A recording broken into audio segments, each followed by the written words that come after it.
acara spiritual ke Batu Sawan. Ini pengacara kondang datang dari jauh-jauh untuk berdoa di tempat sakral dan di bukit, memohon agar diberikan pasu-pasu kepada kami yang sudah diberikan agar bertambah lagi. Pengacara kondang yang baik dan jujur dan tulus selama ini. Baik, Pak pengacara, ngapain datang ke sini, Pak? Amin. Pula jadi Napoleon itu adalah debata, Pak. Itu adalah Tuhan, Pak. Oke. Pengacara kondang.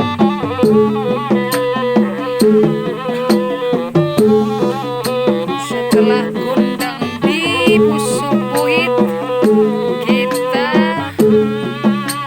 turun kembali berkunjung, melihat yang pernah kita buat bertanda-bertanda yang ada di Batu Sawan ini.